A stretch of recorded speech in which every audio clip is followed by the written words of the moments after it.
उस रोज मौसम बहुत सुहाना था। काली काली घटाएं छाई हुई थीं। फिर अचानक बादल घिर गए। स्कूल में छुट्टी का वक्त होने वाला था।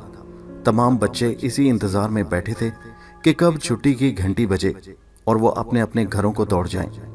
छुट्टी की घंटी बजते ही मैं तेज तेज कदम उठाता हुआ क्लासरूम से निकला और स्टाफ रूम की तरफ बढ़ गया। आसमान पर मौसम बड़ा सुहाना हो रहा था। बिजली कड़क रही थी, बादल गरज रहे थे और फिर फौरन ही मूसलाधार बारिश शुरू हो गई। मैं स्टाफ रूम के पास पहुंचा तो बाहर माली बाबा को बैठे देखकर मुस्कुरा दिया। माली बाबा बहुत अच्छे इंसान थे। उन्होंने मुझे देखते ही फौरन उठकर अदब से मुझे सलाम किया। मैंने मोहब्बत से उनके सलाम का जवाब दिया और स्टाफ रूम की तरफ बढ़ गया। मगर स्टाफ रूम में पहुंचकर मुझे बहुत हैरत हुई, क्योंकि स्टाफ रूम में सिर्फ कमाल साहब ही बैठे हुए थे और उसके अलावा तमाम असातिज़ा अपने अपने घरों को जा चुके थे। शायद बारिश और काली घटा को देखते हुए वो कुछ पहले ही निकल गए थे। प्रिंसिपल साहब तो आज घंटा भर पहले ही किसी जरूरी काम से जा चुके थे। कमाल साहब कहने लगे, भाई अब तो हम दोनों ही रह गए। अब मौसम बहुत सुहाना है। मौसम की मुनासबत से चाय पीने का मूड हो रहा है। क्या ख्याल है? मेरा ख्याल है जी कप एक एक चाय का हो ही जाए। कमाल साहब फिर पुरख्याल अंदाज में बोले और कहने लगे, बावर्ची भी जा चुका है, मैं खुद ही चाय बना कर लाता हूँ। कमाल साहब मेरे कोलीग थे, बहुत मेहनती और नेक उस्ताद थे। वो स्टाफ रूम के दरवाजे से बाहर निकले तो उनकी नज़र माली बाबा पर पड़ी। उन्हें देखते हुए बोले, अरे आप यहीं रुक गए, चलिए माली बाबा आप भी हमारे साथ चाय पीजिए। कमाल साहब ने माली बाबा को अंदर बुलाते हुए कहा, अरे नहीं बेटा, माली बाबा आप हमारे बुजुर्ग हैं। आप सोचते हैं कि हम आपसे बरतर हैं, तो आप गलत सोचते हैं। चलिए आइए अंदर चलिए। कमाल साहब ने उन्हें बड़ी मोहब्बत से उठाकर अंदर स्टाफ रूम में लाकर बिठा दिया। अब शाहिद साहब के पास बैठिए, मैं अभी 3 कप चाय बना कर लाता हूँ। जरा बारिश थम जाए तो हम भी अपने अपने घरों को चले जाएंगे। माली बाबा मेरे सामने आकर बैठ गए। मुझे इस स्कूल को ज्वाइन किए हुए 3 साल होने को आए थे। ये नौकरी बड़ी मुश्किल से मुझे मिली थी, मगर जब से नौकरी मिली थी तब से मेरे घर के हालात कुछ बेहतर हो गए थे। स्कूल में तमाम असातिज़ा बहुत अच्छे थे। प्रिंसिपल साहब भी शरीफ इंसान थे और बहुत ताउन करने वाले थे, इसलिए मुझे यहाँ किसी किस्म की कोई परेशानी नहीं हो रही थी। माली बाबा को तो मैं 3 साल से ही स्कूल में देख रहा था। वो बेचारे हर वक्त पौधों की देखभाल में लगे रहते। कभी क्यारियों में गोडी कर रहे होते और कभी उन्हें पानी दे रहे होते। बाबा की वजह से स्कूल के पौधे और दरख्त बहुत हरे भरे और निखरे निखरे दिखाई देते। इतने में कमाल साहब चाय के 3 कप उठाए हुए अंदर दाखिल हुए और चाय का एक गर्म कप मेरे सामने रखा और एक माली बाबा के सामने, और खुद भी बैठकर चाय पीने लगे। हम तीनों चाय से लुत्फ अंदोज होने लगे। कमाल साहब अखबार उठाकर पढ़ने लगे तो मैंने उन्हें टोक दिया, कमाल साहब छोड़िए इन अखबारों को और सियासत को, आज कोई अच्छे से बात सुनाइए, कोई वाकया सुनाइए। कमाल साहब मेरी तरफ देखकर हंस पड़े और कहने लगे, अरे तुम्हारे और माली बाबा के होते हुए मेरी क्या मजाल कि मैं कोई वाकया सुनाऊं। अच्छा कमाल साहब आप नहीं तो माली बाबा आप ही कोई दिलचस्प और अजीब वाकया सुनाइए। मैंने माली बाबा की तरफ देखकर कहा। वो कहने लगे, अरे बेटा मैं ठहरा गवार और जाहिल, मैं आपको क्या वाकया सुनाऊं। मैंने उनकी बात सुनकर कहा, माली बाबा मैंने कई बार आपको अखबार पढ़ते हुए देखा है। माली बाबा ने मेरी बात सुनकर नजरें चुराते हुए कहा, हाँ बेटा बस कुछ 2-4 जमायतें पढ़ा हुआ हूँ। उनका अंदाज ऐसा था जैसे वो कुछ छुपाना चाहते हों। मैं कहने लगा, माली बाबा सच सच बताइए आप कितनी जमातें पढ़े हुए हैं। अरे बेटा कुछ खास नहीं, तुम्हारे मुकाबले में तो मैं कुछ नहीं। मैंने कहा, माली बाबा मैंने आपको कई बार अखबार पढ़ते और उन खबरों के बारे में बहस मुबाहिसा करते हुए देखा है, आप कुछ ना कुछ तो पढ़े लिखे हैं। वो कहने लगे, नहीं बेटा 2-4 जमातें क्या हैसियत रखती हैं, पढ़े लिखे तो तुम लोग हो जो इस मुल्क का मुस्तकबिल रोशन बनाने के लिए खिदमत करते हो, इस मुल्क के बच्चों को पढ़ाते हो, संवारते हो। वो तो ठीक है माली बाबा, मगर आप मेरे सवाल को नज़रअंदाज मत करिए, सच सच बताइए आप कितना पढ़े हुए हैं। माली बाबा हारे हुए लहजे में बोले, बेटा मैं 8 जमातें पढ़ा हुआ हूँ। माली बाबा की बात सुनकर मैं बड़ा हैरान हुआ। कमाल साहब भी अब चाय पीते हुए हमारी बातों में दिलचस्पी लेने लगे। वाह माली बाबा, पुराने ज़माने में आप 8 जमातें पढ़े हुए हैं।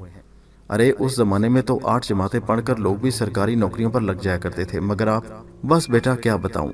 माली बाबा अफसुर्दा लहजे में बोले, अपनी किस्मत ही ऐसी है। वो चाय का घूंट भरते हुए बोले, क्या बात है आपका लहजा अफसुर्दा क्यों हो गया? लगता है कोई बहुत दुख देने वाली बात है। हाँ बेटा कुछ ऐसी ही बात है, जो किसी को मालूम नहीं। बताइए बाबा क्या बात है? अब तो कमाल साहब भी इसरार करने लगे। तुम लोग क्या करोगे सुनकर? नहीं माली बाबा, हमें लगता है कि आपके दिल में कोई निहायत दुख भरी बात है, कोई वाकया पोशीदा है। क्या आप हमें अपने बच्चे नहीं समझते? अगर समझते हैं तो हमसे शेयर जरूर कीजिए। माली बाबा चाय का घूंट लेते हुए बोले, ये बहुत पुरानी बात है बेटा, अब तो मैं भूल भी गया हूँ। नहीं, जहन पर जोर डालेंगे तो आपको याद आ जाएगा। मुझे लगता है कि आप दिल का बोझ हल्का करना चाहते हैं। माली बाबा ने गहरी सांस ली और कहने लगे, हाँ बेटा, बात कुछ ऐसी ही है। माजी के दौर की कुछ बातें अभी तक मेरे जहन से चिपकी हुई हैं, जिन्हें मैं चाहूं भी तो भुला नहीं सकता। मैं उम्र के 81वें साल में दाखिल हो चुका हूं। तुम लोग इसरार करते हो तो आज मैं ये वाकया तुम्हें सुनाई ही देता हूं। माली बाबा ने चाय का खाली कप मेज पर रखा और फिर बात शुरू करते हुए बोले, मेरा नाम जमालुद्दीन है। मेरी पैदाइश अंबाला में हुई, अंबाला के करीब एक गांव में। अंबाला शहर इस वक्त भारत के पंजाब में है। हिंदुस्तान पर उस वक्त अंग्रेजों का कब्जा था। हमारा गांव जन्नत का नमूना था। गांव में सिखों के साथ साथ मुसलमानों की भी एक बड़ी आबादी थी। सब आपस में मिलजुल कर प्यार और मोहब्बत से रहते थे। हमारे घर में मेरे बहन भाई, ताया, चाची और दीगर रिश्तेदारों से हमारा घर भरा हुआ था। जिंदगी के वो दिन बड़े हसीन थे। ये उन दिनों की बात है जब मैं नया नया 8वीं जमात में पहुंचा था। मेरी उम्र उस वक्त 14 या 15 साल थी। गांव का स्कूल क्या था, एक कच्ची सी छोटी इमारत थी जो गांव से कोई 1.5 कोस के फासले पर थी। किसी भले मानस इंसान ने अपनी जमीन स्कूल के लिए दान कर दी थी और फिर वहां पर एक छोटा सा सरकारी स्कूल बन गया था। अंग्रेज सरकार की मदद से वो स्कूल पहले प्राइमरी तक और फिर 8वीं जमात यानी मिडिल तक हो गया। मैं और मेरा दोस्त गुरप्रीत सिंह, हम दोनों में गहरी दोस्ती थी और हम दोनों एक ही जमात में थे और इकट्ठे स्कूल जाया करते थे और छुट्टी के वक्त भी इकट्ठे ही स्कूल से वापस आया करते थे। गुरप्रीत को हम लोग गुरु कहकर बुलाते थे। वैसे भी वो जमात में सबसे ज्यादा तेज और ज़हीन था और कद काठ में भी लंबा था। हम दोनों सुबह सुबह इकट्ठे स्कूल जाते। हमें बहुत सा फासला पैदल तय करना पड़ता। गांव से निकलकर कच्चे रास्ते पर रास्ते में एक वीरान कब्रिस्तान पड़ता था जो मुसलमानों का कदीम कब्रिस्तान था। कब्रिस्तान से थोड़े फासले पर लहलाते खेत और कब्रिस्तान के आसपास और अंदर भी घने दरख्त उगे हुए थे। दिन के वक्त तो गांव के लोगों की उस रास्ते पर आमदोरफ्त रहती, मगर शाम के वक्त और गर्मियों के मौसम में आमदोरफ्त बहुत कम हो जाया करती। तेज धूप और लू के सबब लोग कम आते जाते। ये गर्मियों के ही दिनों की बात है।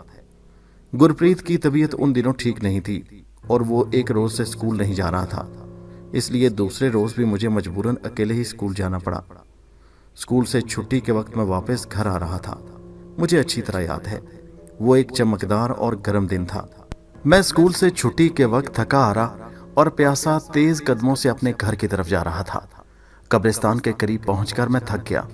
मैंने सोचा कि थोड़ी देर के लिए किसी दरख्त के नीचे ठंडी छांव में बैठ जाऊं और थोड़ा अपना सांस दुरुस्त कर लूं। ये सोचकर मैं एक दरख्त के नीचे बैठ गया। शदीद गर्मी और लू की वजह से हर तरफ खामोशी का राज था।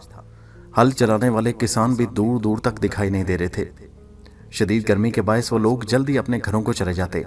वो सुबह सुबह अपने काम काज खत्म कर लेते। मैं कुछ देर दरख्त के नीचे बैठा रहा और फिर उठकर दोबारा अपने घर की तरफ चल पड़ा।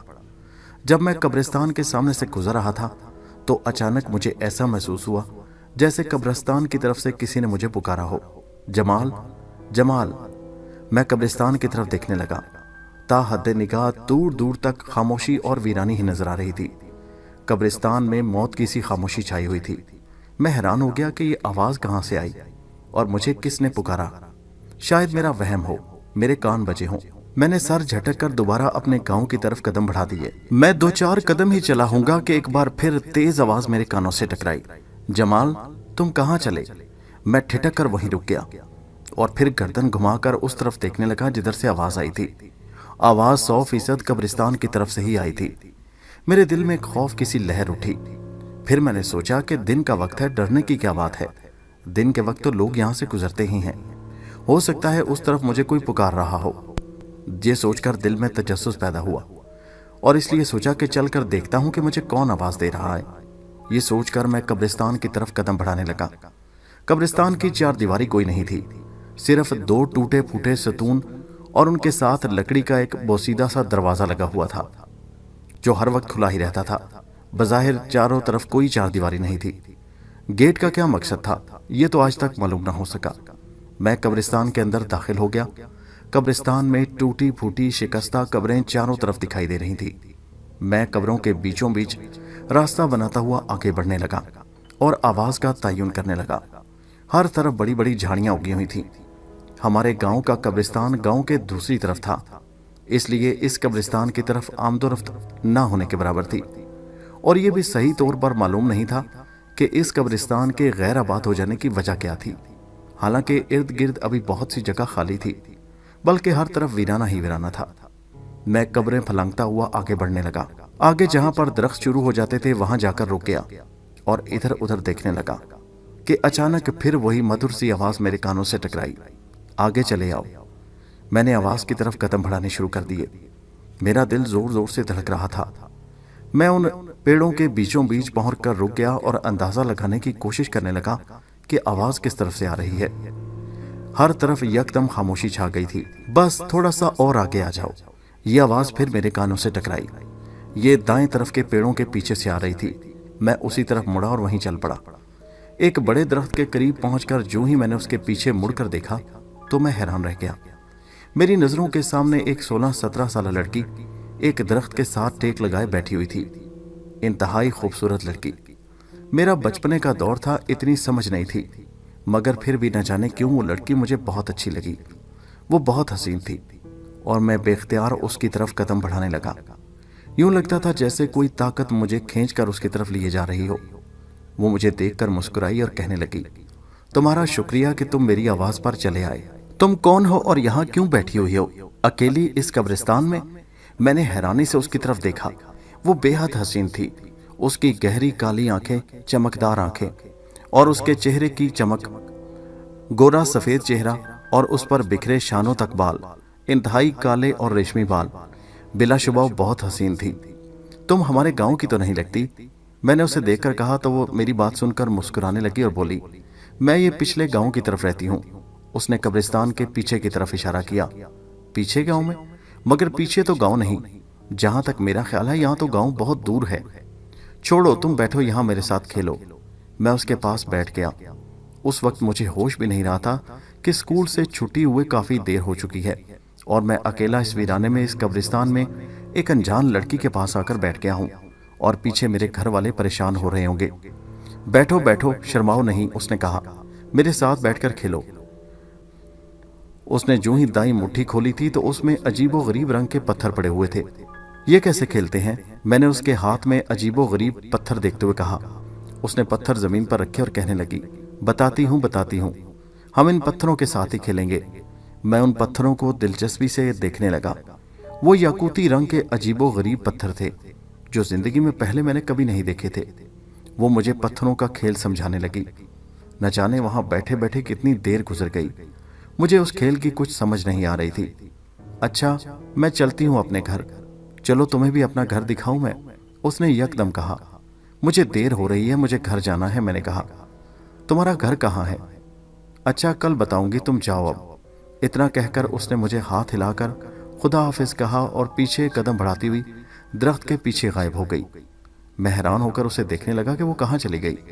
मैं फौरन उस दरख्त के पीछे भागा। वहां जाकर देखा तो मैं हैरान रह गया, पीछे उसका कहीं नामो निशान तक न था। अचानक वो कहाँ गायब हो गई? वो इतनी तेज तो नहीं चल सकती कि एकदम गायब हो जाए। इधर उधर घूम फिर कर कब्रिस्तान का चप्पा चप्पा छान मारा, मगर वो कहीं दिखाई न दी। अजीब सहर था उसकी शख्सियत में। मैं काफी देर इधर उधर कब्रिस्तान में घूमता रहा और फिर थक हार कर मायूस वापस कब्रिस्तान से निकलकर अपने घर के रास्ते पर चल पड़ा। घर पहुंचा तो काफी देर हो चुकी थी। शाम का वक्त हो चला था और घर वाले परेशान थे। पता चला कि मेरे चाचा मुझे स्कूल ढूंढने भी गए थे, मगर मैं वहां पर भी नहीं मिला। सब मुझसे पूछने लगे कि तुम कहाँ चले गए थे। मैंने बताया कि आज स्कूल से वापसी पर मुझे बहुत थकावट हो गई और धूप भी लग रही थी। धूप तेज थी, इसलिए मैं एक जगह रास्ते में बैठ गया और फिर वही नींद आ गई। मैंने ना चाहते हुए भी झूठ बोल दिया। खैर, घर वालों ने सख्ती से डांटा कि रास्ते में कहीं रुकने की जरूरत नहीं, जब छुट्टी हो तो सीधे घर चले आओ। अगले रोज छुट्टी के वक्त फिर गुरप्रीत मेरे साथ ही था और गैर इरादी तौर पर मेरे जहन में एक सवाल था कि आज मैं उस लड़की से मिलने कैसे जाऊंगा।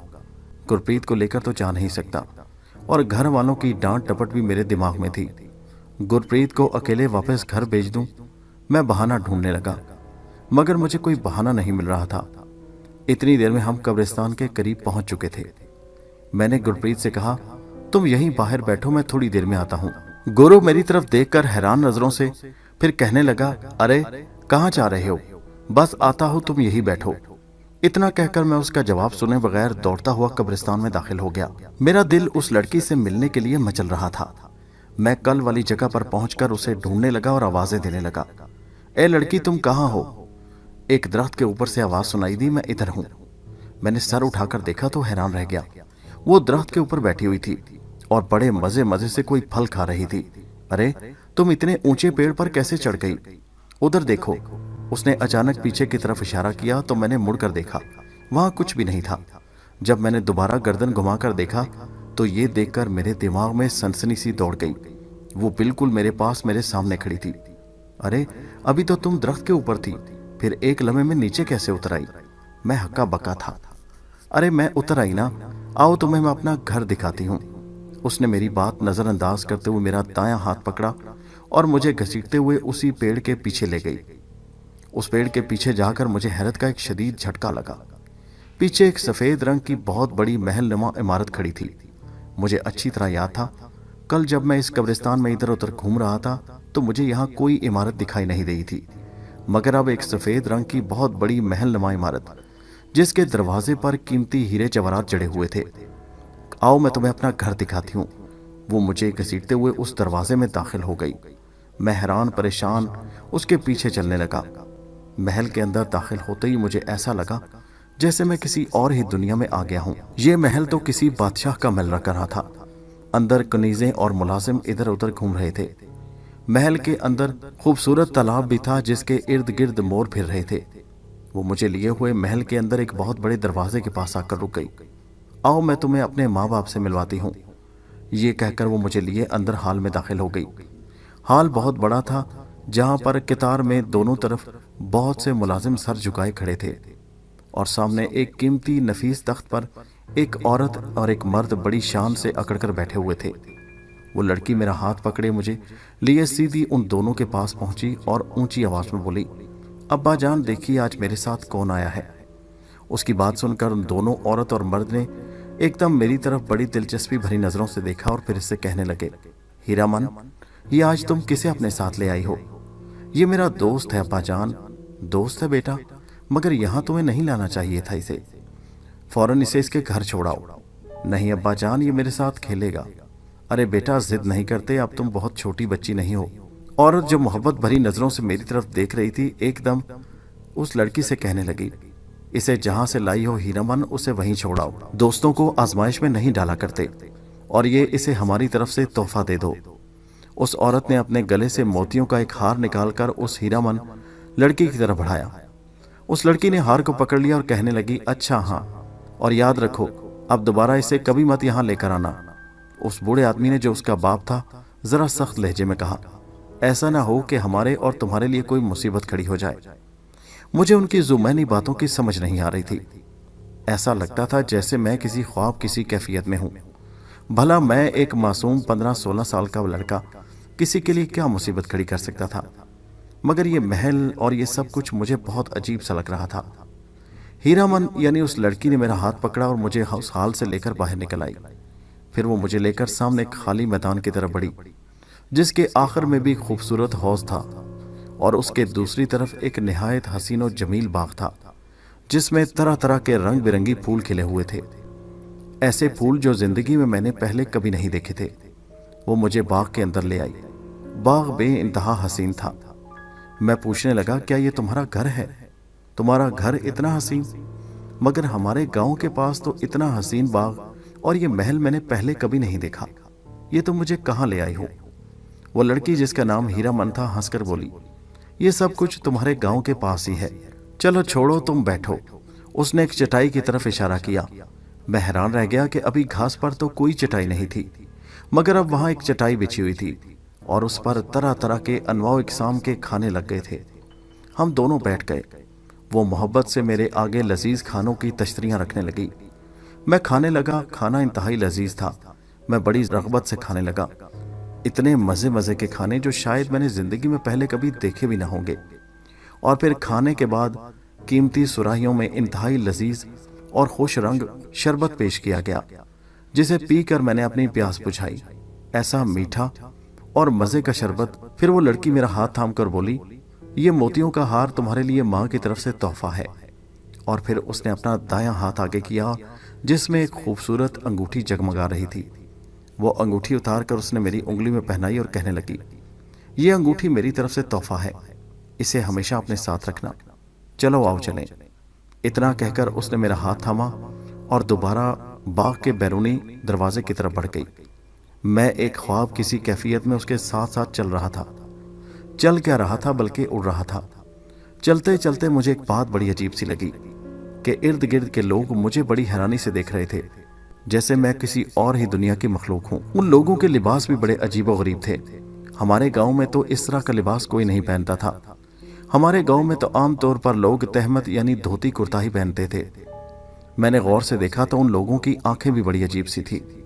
वो मुझे लिए हुए महल के उसी बैरूनी दरवाजे के पास आ गई और फिर जो ही मैंने उस दरवाजे से बाहर कदम रखा, ये देखकर मैं हक्का बक्का रह गया कि मैं उसी कब्रिस्तान के पेड़ों के पास खड़ा था। मैंने दाएं तरफ मुड़कर देखा तो मेरी औसान खता हो गए, ऐसा जैसे मैं पत्थर का मुजस्समा बन गया। वो लड़की हीरामन जिसने मेरा हाथ पकड़ रखा था, वो मेरे साथ मौजूद नहीं थी। मैं इधर उधर उसे देखने लगा और ऊंची आवाज में आवाजें देने लगा, हीरामन तुम कहाँ हो? मगर उसका तो कहीं अता पता न था। मैं उसे तलाश करने लगा। उसकी धीमी सी आवाज मेरे कानों से टकराई, यहां से तुम वापस चले जाओ, ये हमारी आखिरी मुलाकात थी। मेरे माँ बाप का हुक्म मैं नहीं टाल सकती। अगर मैं ना होती तो तुम जिंदा यहां से वापस ना जा सकते। मैं तुम्हें खैरियत से वापस छोड़े जा रही हूँ। आइंदा इस कब्रिस्तान का रुख मत करना। इतने अल्फाज के बाद उस कब्रिस्तान में खामोशी छा गई। मैं उसे आवाजें देता रहा, हीरामन तुम कहाँ हो? मुझसे मिलो, मैं तुमसे वादा करता हूं मैं नहीं आऊंगा। मगर उसका कोई जवाब ना आया। पूरा कब्रिस्तान खाली पड़ा था। उस लड़की का कहीं नामो निशान तक न था। और हैरत की बात थी, अब तो मुझे वो दरवाज़ा भी कहीं दिखाई नहीं दे रहा था। उस सफ़ेद महल का दरवाज़ा जिसके ज़रिए से मैं उस महल में उसके हमरा दाखिल हुआ था। मैं वहीं थक हार कर एक दरख्त के नीचे बैठ गया। मुझ पर अजीब गनुदगी सी कैफियत तारी हो गई और फिर मैं वहीं बेहोश होकर गिर पड़ा। जिस वक्त मैं होश में आया, मैंने देखा मैं अपने घर में मौजूद था। मेरे वालिदैन, रिश्तेदार वगैरह सब परेशान मेरे आसपास खड़े थे। मुझे तेज़ बुखार था। मेरा इलाज और दवा दारू हो रहा था। कुछ दिन के बाद मेरी हालत संभल गई तो पता चला कि घर वाले मुझे बेहोश हालत में कब्रिस्तान से उठा कर लाए थे। हैरत की बात यह थी कि मेरी जेब में वो मोतियों का हार और अंगूठी भी मौजूद थे। उसके बाद मुझे ऐसी चुप सी लग गई कि मैं स्कूल भी जाकर पढ़ाई में अपनी तवज्जो न लगा सका। मैं स्कूल जाता मगर जमात में भी गुमसुम बैठा रहता। पढ़ाई पर तवज्जो न देने का नतीजा ये निकला कि मैं अपनी क्लास में फेल हो गया। घर वाले मुझसे पूछ पूछ कर थक गए कि तुम्हें आखिर हुआ क्या है। मुझे खुद कुछ मालूम नहीं था, मैं उन्हें क्या बताता। मैं अक्सर व बेशतर स्कूल जाते हुए भी कब्रिस्तान के इर्द गिर्द ही घूमता रहता। कब्रिस्तान में दाखिल होकर उसे ढूंढता, आवाजें देता। गुरप्रीत मेरे घर जाकर ये सारी बातें बताता। इस वाकया को कई साल गुजर गए। पढ़ाई में अदम दिलचस्पी की वजह से मेरा स्कूल छूट गया और मैं आवारा गांव में घूमने लगा। अक्सर व बेशतर सारा सारा दिन उसी कब्रिस्तान में जाकर बैठ जाता और उसे आवाजें देता रहता। मैं जवान हो चुका था। मेरे घर वाले परेशान थे। उन्हीं दिनों में हिंदुस्तान की तकसीम का शोर पड़ गया। अंग्रेज हिंदुस्तान छोड़ने वाले थे और फिर हिंदुस्तान का बंटवारा हो गया और पाकिस्तान एक नया मुल्क बना। वहां से हमारा खानदान हिजरत करके पाकिस्तान आना चाहता था, मगर मैं आना नहीं चाहता था।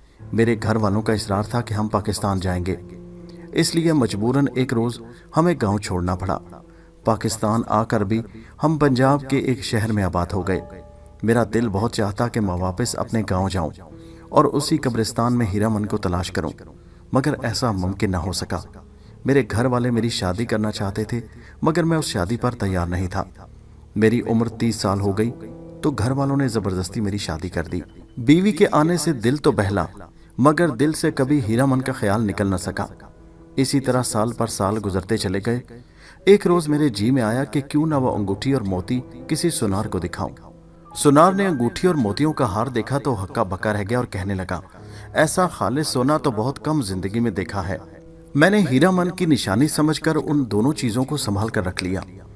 जिंदगी में एक अजीब वक्त आया जब मकान बनाने के लिए रुपए पैसे की जरूरत पड़ी, तो बीवी के मशवरे से उन दोनों चीजों को बेचने का ख्याल आया। दिल नहीं चाहता था कि हीरा मन की उन निशानियों को बेच डालूं, मगर एक हैरत अंगेज बात हुई। जब बेचने के इरादे से मैंने अलमारी से उन दोनों चीजों को निकालना चाहा, तो ये देखकर मेरे औसान खता हो गए कि मोतियों का हार और अंगूठी दोनों अलमारी से गायब थे।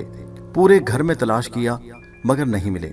समझा कि शायद घर से चोरी हो गए हैं। जब बात आई गई हो गई और मकान बनाने की जरूरत किसी और जरिए से पूरी हो गई, तो हैरत अंगेज तौर पर उस अलमारी में मुझे दोबारा वही अंगूठी और मोतियों का हार पड़ा हुआ मिल गया। इसलिए जब भी मैं उसे बेचने का इरादा करता तो वो वहां से गायब हो जाते। इसका मतलब ये था कि हीरा मन नहीं चाहती थी कि मैं उसकी निशानियों को बेच डालूं। इसीलिए उसने मुझसे कहा था कि मेरी निशानियों को हमेशा संभाल कर रखना। साहब जी, उम्र के इस हिस्से में भी दिल से उसकी याद गई नहीं। अब भी दिल चाहता है कि अंबाला के उस छोटे से अपने गांव में जाऊं और उसी कब्रिस्तान में जाकर उसको तलाश करूं, मगर मुझे मालूम है कि वो मुझे अब कभी नहीं मिल सकेगी।